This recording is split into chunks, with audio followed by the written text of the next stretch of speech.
শ্রীরাংসাপাড়া। আর এখন দেখেন আমি যে বই রয়েছি টোটালি বাঁশের, মানে একটা বড় বাগান বাঁশের আর কি সুপ, আমরা সুপ গুলা কই আর বাঁশের বাগান গুলা কই।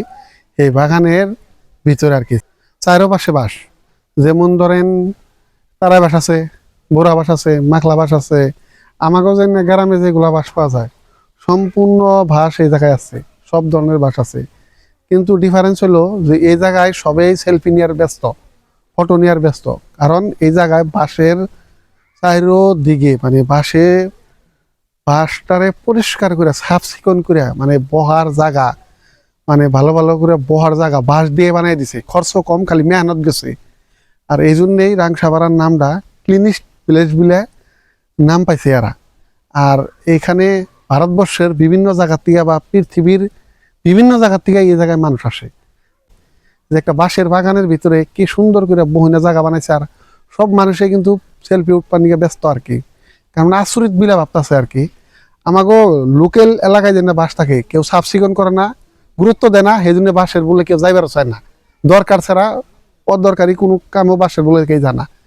তাই রাংসাপাড়ার কি জন্য আহে, আমাগো গ্রামে যেগুলা বাঁশের সুপ আছে সেই সুপগুলাও কিন্তু এইরকম করে সাফ চিকন করে রাখলে কিন্তু হাজার হাজার মানুষে যাব, বসবো, টাইম পাস করব। কিন্তু আমাগো গ্রামে এইগুলা বাঁশের মধ্যে না যাওয়ার কারণ হলো বাঁশের বাগানের ভিতরে লেত্রা, মানে কোনো ধরনের সাফ চিকন থাকে না, কোনো যত্ন নেয় না, কারণ বাঁশের দাম কম।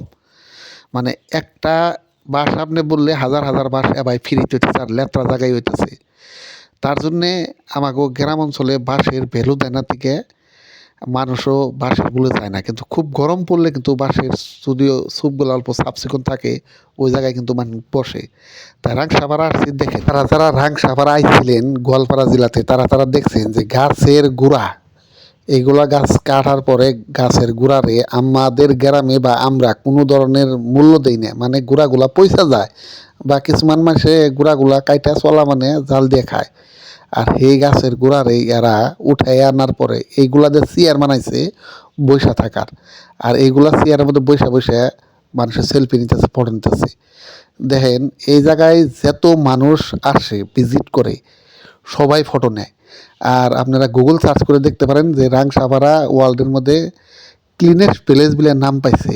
আর এই জন্যই পাইছে সাফ চিকন গাঁও, যেগুলা বাঁশের সুপ বা বাগানটা আমরা মূল্য দিই না, ইনার মূল্য দিছে যেগুলা গাছের গুড়া, গাছ কাটার পর আমরা কোনো মূল্য দিই না, ইনারা মূল্য দিছে উঠে এনে চেয়ার বানাই দিছে, মানুষ বসতেছে। তাই সম্পূর্ণ ব্লগ দেখবেন আর MD Rafi YouTube channel subscribe করবেন। আপনারা ভালো করে দেখেন আর ভালো করে মার্ক করবেন। এই চেয়ারগুলো যে বানাইছে এনা কিন্তু একদম মিনিমাম খরচ হয়েছে একটা, তার মানে যেমন রশি কিনার লাগছে আর যে বানাইছে তার একটা বেগ হাজিরা, তার মানে তার যারা কষ্টর শ্রম, এই কষ্টর হাজিরা দিছে। আর সব কিন্তু এই জাগারই বাঁশ, যে বাঁশের তলে না হাজার হাজার মানুষ বয়ে থাকে। এইরকম ধরনের যদি চেয়ার বানিয়ে দেয় কেরা আইয়া ববো না কই, তারপরে কালার করছে, তারপরে বাঁশের চাইরো দিকে সাফ চিকন করছে, আর লগে গার্ডেন আছে, ফুলের গার্ডেন আছে। আর সেই জন্যেই মানুষ এই জায়গায় যে আসে, এই জায়গায় এসে বসে, সেলফি ওঠে, ফটো ওঠে, মানে ব্যস্ততা থাকে।